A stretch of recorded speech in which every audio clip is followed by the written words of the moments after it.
Halo semua, bagaimana kabar kalian? Sekarang kita akan belajar bahasa Bali. Di sini guru akan mengajarkan kalian tentang krune bahasa Bali. Krune bahasa Bali nganuting wewangsan nyanyi berdasarkan kedudukannya kapai dados solas soroh ya, jadi terbagi atas 11 macam. Yang pertama yaitu krune aran. Krune aran artinya kata benda. Krune aran juga terdiri dari krune aran sekale dan krune aran niskale. Krune aran sekale itu kata benda yang konkret, contohnya meja, kursi, gunung, rumah, batu, tikus, lemari, motor, dan sebagainya. Sedangkan krune aran niskale adalah kata benda yang abstrak yang tidak bisa dijamah, tidak bisa dipegang atau tidak bisa dilihat. Contohnya adalah angin, keneh, atmu, dewa, swarga, dan lain sebagainya. Yang kedua yaitu krune kriya, kata kerja. Krune kriya juga ada dua macam, yaitu kata kerja aktif atau krune kriya lumaksana dan kata kerja pasif yaitu krune kriya linaksana. Contoh dari kata kerja aktif yaitu berjalan, nulis, menuju, mandi, dan lain sebagainya.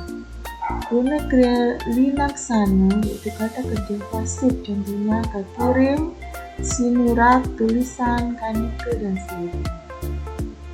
Nomor 3 yaitu krune kahanan yang artinya kata sifat, contohnya yaitu putih, jeget, bagus, jemet, selembawa, duek, dan sebagainya. Kita lanjutkan dengan krune wilangan, artinya kata bilangan ya. Di sini ada beberapa macam, yaitu pertama krune wilangan undagan atau tingkatan, krune wilangan pahan atau pecahan, krune wilangan gebogan atau jumlah, krune wilangan pepasten, krune wilangan tanjaten. Contohnya kalau krune wilangan undagan itu 1, 2, 3, 4, 5, 6, dan lain sebagainya. Krune wilangan pahan atau pecahan contohnya penuh, seperapat. Krune wilangan gebogan contohnya lebak, karobelah, samas, domas, dan sebagainya. Krune wilangan pepasten contohnya biu, aijas, jatuh, adil, dan sebagainya. Krune wilangan tanjanten contohnya liu, begeh, ombeh, bedik, dan sebagainya.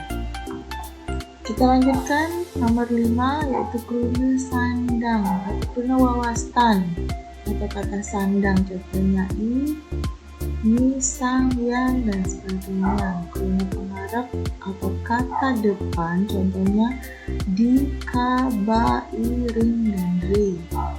Kata penyambung atau pengikat yaitu kata sambung, yaitu contohnya kerana, yadiapin, wira, dan sebagainya. Nomor 8 krune penegas yaitu contohnya ya, ja, si, ke, te, dan seterusnya. Kita lanjutkan lagi pada krune pengentos atau kata ganti. Di sini ada krune pengentos jatma, pertama atau kata ganti orang pertama, contohnya yang, tiang, icang, dan selanjutnya ada kata ganti orang kedua, contohnya cai, raganu. Kata ganti orang ketiga contohnya iya, dana, ipung, ide. Untuk yang ke-10 di sini ada krune pangguh seru. Contohnya aduk, arah, dan sebagainya. Dan 11 atau yang terakhir ada kurung keterangan. Contohnya dini, bitu, semang, sanje, piten, dan sebagainya. Oke, sampai di sini dulu dari Bu Guru. Semoga kalian semua selalu bersemangat dalam belajar. Jangan lupa untuk komen, like, dan subscribe ya. Bunyikan loncengnya juga ya anak-anak. Oke, terima kasih. Sampai jumpa kembali. Bye-bye.